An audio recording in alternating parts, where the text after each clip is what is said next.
балалар, біздің бүгін өтетін тақырыбымыз элементар бөлшектер. Бұл сабақта біз элементар бөлшектердің кейбір қасиеттерімен және олардың классификациясымен танысамыз.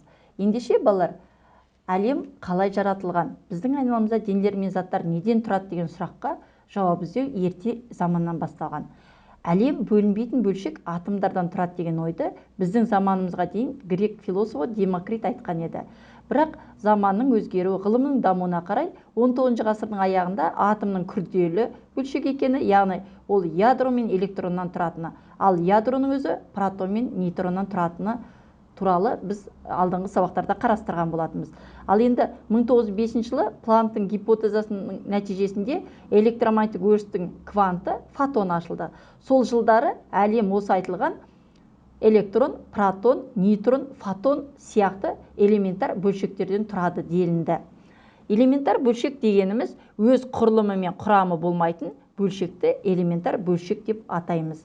Бірақ кейінірек жағдай күрделеніп кетті. Ғарыштан жерге қарай ағылып келіп жатқан элементар бөлшектерді зерттеу барысында жаңа элементар бөлшектер ашыла бастады. Ендеше ғарыштық сәуле дегеніміз әлем кеңістігінен келетін энергиясы аса үлкен бөлшектер. Осы бөлшектерді зерттеу барысында 1932 жылы позитрон ашылды. Бұл электронның антибөлшегі. Позитрон оң зарядты, бірақ басқа сипаттамалары электрондықмен бірдей. 1937 жылы мион деген элементар бөлшек ашылды. Оның массасы электрон массасынан 207 есе үлкен. Енді электронның антибөлшегі позитрон ашылғаннан кейін барлық бөлшектердің антибөлшегі бар екен ашылды. Яғни 1955 жылы антипротон ашылды, 1956 жылы антинейтрон ашылды, 1969 жылы антигелий ашылды. Антибөлшектер өзара әрекеттескенде орасан зор энергия босатып, басқа бөлшектерге түрленеді. Мұндай процесс бөлшектердің аннигиляциясы деп аталады. Протон мен антипротон аннигиляцияланғанда олардың орнына 5 жаңа бөлшек пайда болады. Бұл реакция теңдеуін біз мына жерден байқап отырмыз. Яғни олар 2 оң пи мезон, 2 теріс пи мезон, ал біреуі бейтарап пи мезон. Пи мезон массасы электрон массасынан 270 есе үлкен. Пи мезондар өз кезегінде мю мезондарға және антинейтриноға ыдырайды. Олар өз кезегінде электронға, позитронға, нейтриноға, антинейтриноға ыдырайды. Олардың бір-біріне айналып түрленуі барлық элементар бөлшектерге тән. Осы процестерде олар түзіледі және жойылады. Ал позитрон мен электронның бір-біріне кездескендегі аннигиляциялану салдарынан тыныштық массасы жоқ 2 фотон туады. Енді жаңағыны айтып кеткендей, элементар бөлшектер бір-біріне түрленеді дегенге мысал ретінде нейтронның протон мен электронға және антинейтриноға түрленетін мына теңдеуіне назар аударсақ болады. Ендеше балалар, ыдырамайтын бізде тұрақты элементар бөлшектер бар жоқ 4 екен. Олар протон, электрон, фотон және нейтрон. Элементар бөлшектердің саны өскен сайын оларды реттеп жіктеу қажеттілігі туды. Табиғатта өзара әсердің 4 түрі бар екенін білеміз. Олар гравитациялық, электромагниттік, күшті және әлсіз. Біз гравитациялық және электромагниттік күштермен 7-8 сыныптарда және осы 9 сыныптың басында танысқан болатынбыз. Ал соңғы екеуі ядролық процестерге тән. Күшті әсерді нуклондардың арасындағы күш деп қарастырғанбыз, ал радиоактивті бетті ыдырау әлсіз әсер бойынша жүреді екен. Сонымен физикалық қасиеттеріне қарай барлық элементар бөлшектерді 3-ке бөледі екенбіз. Олар адрондар, лептондар, фотондар. Енді адрондар дегеніміз күшті әсерлесетін бөлшектер. Адрондар ауыр бөлшектер. Қазіргі көзқарас бойынша адрондардың құрылымы да күрделі. Олар өздерінен де іргелі қарапайым бөлшектер кварктардан тұрады екен. Кварктардың өлшемі, құрылымы жоқ. Бос күйінде кварктар болмайды. Олар адрондардың құрамына кіреді екен. Қазіргі кезде кварктардың 6 түрі белгілі. Кварктардың құрамына қарай адрондарды барион, мезон деп бөледі екенбіз. Ендеше барион мен мезонның құрылымын қарастырып өтейік. Яғни барион дегеніміз 3 кварктардан тұрады екен, ал мезон 1 кварк, 1 антикварктан тұрады екен. Енді жаңағы лептондарға оралайық. Лептондар әлсіз әсерлесетін бөлшектер. Күшті өзара әсерлесуге түспейтін бөлшектерге электрондар мен миондар жатады. Бұл жеңіл бөлшектер, оларды лептондар деп атаймыз. Яғни лептондар әлсіз әсерлесетін бөлшектер. Және үшінші элементар бөлшектің түрі фотон. Фотондар өзара әсерді жеткізетін бөлшектер. Ғылым, соның ішінде элементар бөлшектер физикасы қарыштап дамып келе жатыр. Қазіргі кезде 400-ден астам элементар бөлшектер бар. Олардың саны барған сайын көбейіп келе жатыр. Ендеше элементар бөлшектің даму тарихын мынандай 3 кезеңге бөліп қарастыруға болады екен. Бірінші кезең электроннан позитронға дейін, екінші кезең позитроннан кварктарға дейін, үшінші кезең кварктар қазіргі кезге дейін. Енді болашақта заманауи элементар бөлшектердің физикасында туындап жатқан көптеген сұрақтарға жауап аламыз деген сенімдеміз. Ендеше балалар, бүгінгі біздің екінші өтетін тақырыбымыз физика және астрономияның дүниетанымдық маңызы. Бүгін физиканың дүниетанымдық маңызымен танысамыз және адамның дүниетанымдық көзқарасының қалыптасуына физика ғылымының әсерін қарастырамыз. Ендеше қоршаған әлемді танып біле отырып, адам өз санасында оның белгілі бір үлгісін, әлемнің бейнесін қалыптастыруға тырысты. Адамзат өзінің дамуының әр кезеңінде өз өмір сүріп жатқан әлемді түрліше ұғындырды. Көптеген ғалымдар қоршаған дүниенің біртұтас бейнесін беруге ұмтылады. Әлемнің мұндай жүйелерін жасауға талпыныстар ежелгі заманнан ақ басталып, әлі күнге дейін жалғасып келе жатыр. Ежелгі заман ғалымдары әлемнің біртұтас астрономиялық бейнесін беруге тырысты. Ал физикада бізде алғашқы әлемнің механикалық бейнесін жасауға тырысқан ағылшынның ұлы ғалымы Исаак Ньютон болды.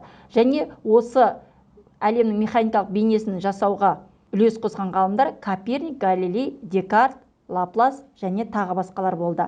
Бұл бөлімде бөлшектердің қозғалысы Ньютон ашқан негізгі қозғалыс заңдарына бағынады. Бұл заңдарға микробөлшектерде, макроденелерде абсолют түрде бағынады деп айтылды.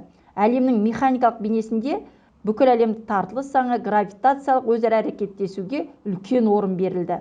Ньютон денелер бір-біріне тікелей немесе бостық арқылы әрекет етеді деп санады.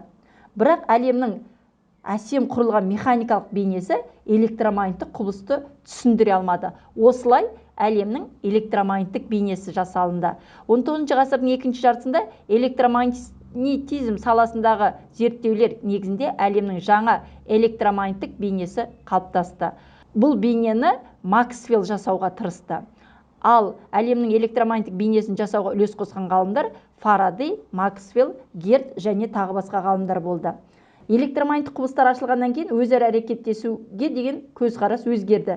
Зарядталған денелер өзінің айналасында электромагниттік өріс туғызады. Ол өріс кеңістікте жарық жылдамдығымен таралады делінді. Алдыңғы айтылған Ньютонның бөлшектер бір-біріне бостық арқылы әрекеттеседі дегенін жоққа шығарды. Адамның практикалық қажеттіліктері, олардың дүниенің құрылымы жайындағы мәселелерге деген қызығушылығы мүлдем жаңа теорияға алып келді. Ол теория әлемнің кванттық өрістік бейнесі. Әлемнің жаңа физикалық бейнесінің негізін салушылар Макс Планк, Нильс Бор, Луи де Бройль, Эрвин Шредингер және тағы басқа ғалымдар болды. Бұл теорияның туына себепші болған идея абсолют қара дене туралы біз айтқан болатынбыз. Яғни абсолют қара дененің сәуле шығаруын және жұтуын электромагниттік толқын теориясы тұрғысынан түсіндіре алмадық. Сондықтан кванттық теория пайда болды. Кванттық физика қазіргі заманға ғылыми техникалық ілгерілеудің теориялық негізі ретінде қарастырылады. Енді балалар, келесі қарастыратын тақырыбымыз экологиялық мәдениет. Бұл сабақта экологиялық мәдениет ұғымымен танысамыз және жаңа технологиялардың қоршаған ортаға әсерінің артықшылығы мен қауіптілігін бағалауды үйренеміз. 19 ғасырда ғылыми техникалық ілгерілеудің қозғаушы күші техника мен өндіріс болды. Оған алғашқы мысал ретінде біздер Джеймс Уаттың бу машинасын ойлап табу деп айтамыз. Бу машинасының ойланып табылуы термодинамиканың қарқындап дамуына себеп болды. 20 ғасырда жағдай түбегейлі өзгерді. Ғылыми техникалық ілгерілеуді 20 ғасырдағы айрықша үш жаңалықсыз елестету мүмкін емес. Олар транзистор, лазер және атомдық реактор болды. Енді алғашқы транзисторға тоқталатын болсақ, ақпаратты жеткізудің заманауи құралдарының, есептеуіш техниканың, ғарыштанудың, робот техникасының дамуы транзисторды ойлап табумен байланысты болды. Енді материалдарды өңдеуде, медицинада жаңа технологияларды жасау, ақпаратты өңдеу және сақтау жүйесін жетілдіруде лазерді ойлап табудың орны ерекше болды. Ал атомдық қозғалтқыштарды жасау, атом энергиясының шығуы атомдық реакторды ойлап табуға мен байланысты. Бұл теңдеусіз үш жаңалықтың ашылуы қазіргі заманғы физиканың дамуының алғашқы шарты болды. Ғылыми техникалық ілгерілеуге негізделген өндіріс күшінің артуы өкінішке орай жаңа проблемалар туғызды. Өндірістің артуы, табиғат ресурстарын пайдалануға деген сұраныстың өсуі қоршаған ортаға үлкен әсерін тигізді. Мысалы, атмосфераның техногенді әсерден ластануы жерге келіп түсетін күн сәулесінің қуатын азайтады. Ол өз кезегінде ауыл шаруашылық дақылдарының пісіп жетілу мерзімін кешіктіреді. Антропогендік әсер нәтижесінде су ресурстарының химиялық құрамы өзгеріске ұшырады. Бұл таза ауыз су тапшылығына әкеп соғады. Осылай бізде биоэкологиялық проблема туындады. Тірі организмдермен және олардың мекен жайларымен қарым-қатынастары туралы ғылымды биоэкологиялық проблема деп атаймыз. Бұл терминді 1865 жылы неміс ғалымы Геккель енгізді. Енді биосфера жердің тіршілігі бар жұқа қабаты. Биосфера туралы ілімнің негізін салған орыстың ұлы ғалымы академик Владимир Иванович Вернадский. Вернадский адамның ақыл парасаты мен ғылыми түсініктерінің рөлін бағалай отырып, мынандай қорытындыға келді. Ғылымның дамуы адамзат тіршілік ететін биосфераны өзгертетін күш болып табылады. Жер бетіндегі адамзаттың пайда болуы міндетті түрде биосфераның жаңа түрінің пайда болуына әкеп соқты. Ол биосфераның жаңа түрін ноосфера деп атаймыз. Ноосфера деп адамның ақыл ойға негізделген іс-әрекетін шешуші фактор болып табылатын табиғат пен қоғамның арақатының сферасын айтады. Ноосфера грек сөзі ақыл, парасат сферасы деген ұғымды білдіреді. Қазіргі кезде ноосфера өзінің табиғи үйлесімді дамуынан ауытқып, техногендік апат алаңына айналуда. Ең өкініштісі сол, осының бәрі адамзаттың өзіне кесірін тигізіп отыр. Адам мен табиғаттың үндестігі экологиялық мәдениеттің негізін құрайды. Сонымен экологиялық мәдениет табиғи ортаға деген саналы қарым-қатынас, адамның қоршаған ортаны жақсартуға өзінің үлесін қосуы, экологиялық білімділік. Ол қоғамды сақтаудың шешуші шарты болып табылады. Тек сол арқылы ғана адам мен табиғат арасында үйлесімдік орнайды. Сабақты мынандай нақыл сөзбен аяқтағым келіп отыр. Табиғатсыз адамдардың күні жоқ, оны айтуға табиғаттың тілі жоқ. Ендеше табиғат сұлулығын сақтауға әрқайсымыз атсалысайық. Балалар, бүгінгі сабаққа кері байланысқа шығармашылық тапсырма ұсынғым келіп отыр. Яғни, қазіргі ғаламдық экологиялық проблемалар тақырыбына есе жазып, ұстаздарыңызға жібересіздер деген сенімдемін. Бүгінгі сабағымыз аяқталды.